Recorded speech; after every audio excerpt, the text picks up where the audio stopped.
بسم اللہ الرحمن الرحیم۔ اربع نووی کی حدیث نمبر 37 اللہ تعالیٰ کے فضل و کرم اور اس کی وسعت اور رحمت کے بارے میں ہے۔ حضرت عبداللہ بن عباس رضی اللہ تعالیٰ عنہما سے مروی ہے کہ نبی اکرم صلی اللہ علیہ وسلم نے اپنے اللہ تبارک و تعالیٰ سے روایت فرمایا، بے شک اللہ تبارک و تعالیٰ نے ارشاد فرمایا، ان اللہ کاتب الحسنات والسیئات، بے شک اللہ تعالیٰ نے نیکیوں کو اور برائیوں کو لکھ دیا، ثم بینا بین ذالک، پھر اس کے درمیان وضاحت فرما دی، فمن ہم بحسنۃ فلم یعملھا، جس شخص نے کسی نیکی کا ارادہ کیا اور وہ نیکی پر عمل نہ کیا، کتبہ اللہ عنہ حسنۃ کاملۃ، اللہ تعالیٰ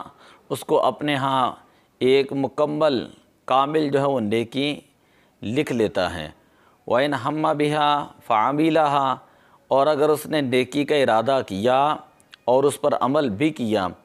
كَتَبَهَا اللَّهُ عِنْدَهُ عَشْرَ حَسَنَاتٍ، اللہ تبارک و تعالیٰ اس کو لکھ لیتا ہے 10 سے إِلَى 700 ضعف إِلَى أضعاف كثيرة، 700 یا 700 سے بھی کئی گنا زیادہ تک اللہ تبارک و تعالیٰ لکھ لیتا ہے۔ وَإِنْ ہَمَّ بِسَيِّئَةٍ، اور اگر کوئی شخص کسی گناہ کا ارادہ کریں، فَلَمْ يَعْمَلْهَا، اور وہ گناہ پر عمل نہ کریں، كَتَبَهَا اللَّهُ عِنْدَهُ حَسَنَةً كَامِلَةً، تو اللہ تبارک و تعالیٰ کہ اپنے ہاں اس کو ایک مکمل نیکی جو ہے وہ لکھ لیتا ہے۔ وَإِنْ ہَمَّ بِهَا فَعَمِلَهَا، اور اگر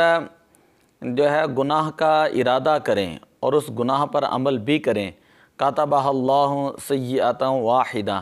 اللہ تبارک و تعالیٰ اس پر ایک ہی گناہ جو ہے وہ لکھتا ہے۔ رواہ البخاری و مسلم، بخاری اور مسلم شریف کی یہ روایت موجود ہے صحیحین کے اندر۔ اب دیکھیں اس حدیث پاک کے اندر اس بات کا ذکر موجود ہے کہ جو شخص کسی نیکی کا ارادہ کرے اور اسے نہ کر سکے تو اللہ تعالیٰ ایک مکمل نیکی لکھتا ہے، اور یہاں ارادے سے مراد عزم اور پختہ ارادہ ہے۔ نیکی کے ارادے پر ہی اجر مل جانے کے دلائل قرآن پاک کے اندر اللہ تعالیٰ نے ارشاد فرمایا، وَمَن يَخْرُجْ مِن بَيْتِهِ مُهَاجِرًا إِلَى اللَّهِ وَرَسُولِهِ ثُمَّ يُدْرِكُهُ الْمَوْتُ فَقَدْ وَقَعَ أَجْرُهُ عَلَى اللَّهِ، اور جو کوئی اپنے گھر سے اللہ تعالیٰ اور اس کے رسول پاک صلی اللہ علیہ وسلم کی طرف نکل کھڑا ہوں، پھر اسے موت نے آ پکڑا، تو بھی یقیناً اس کا اجر اللہ تعالیٰ کے ذمہ ثابت ہوگا۔ حضرت ابو موسیٰ اشعری رضی اللہ تعالیٰ عنہ سے مروی ہے کہ نبی اکرم صلی اللہ علیہ وسلم نے ارشاد فرمایا، جب بندہ بیمار یا مسافر ہوتا ہے تو اس کے لیے وہی اجر و ثواب لکھا جاتا ہے جو وہ صحت اور اقامت کی حالت میں کیا کرتا تھا۔ مومن بندوں پر یہ اللہ تعالیٰ کا عظیم احسان ہے کہ اگر سفر یا بیماری کی وجہ سے ان کے یومیہ عبادات اور اعمال کا سلسلہ منقطع ہو جاتا ہے تو بھی اللہ تعالیٰ ان کا پورا ثواب لکھتا ہے، کیونکہ وہ جانتا ہے اگر کوئی رکاوٹ نہ ہوتی تو بندہ ضرور اپنا عمل جاری رکھتا، اس لیے اللہ تعالیٰ انہیں ان کی نیت کے مطابق اعمال کا بھی اجر دیتا ہے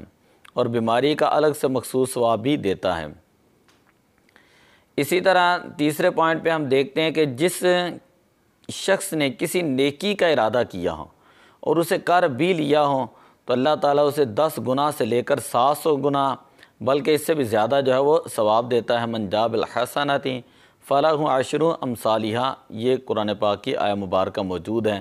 جو شخص نیک کام کرے گا اس کے لیے 10 گنا جو ہے وہ اجر اس کو دیا جائے گا۔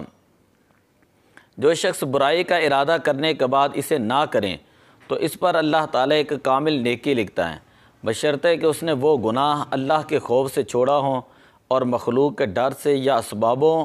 وسائل کے مہیا نہ ہونے کی بنا پر مجبوراً چھوڑا ہوں تو اسے یہ فضیلت نہ دی جائے گی۔ اللہ کے خوف سے اس نے جو ہے اس گناہ کو چھوڑا، گناہ کا ارادہ تھا لیکن اللہ کے خوف کی وجہ سے چھوڑ دیا تو اس کے لیے جو ہے یہ اجر ہے۔ اسی طرح جس شخص نے کسی برائی کا ارادہ کیا اور اس کو کاٹ ڈالا ہے تو اب جو ہے اس کا ایک ہی گناہ لکھا جاتا ہے اور کوئی کمی زیادتی نہیں کی جاتی۔ اللہ تعالیٰ نے ارشاد فرمایا، من جاء بالسیئۃ فلا یجزا الا مثلہا وہم لا یظلمون۔ جو شخص برا کام کرے گا اس کو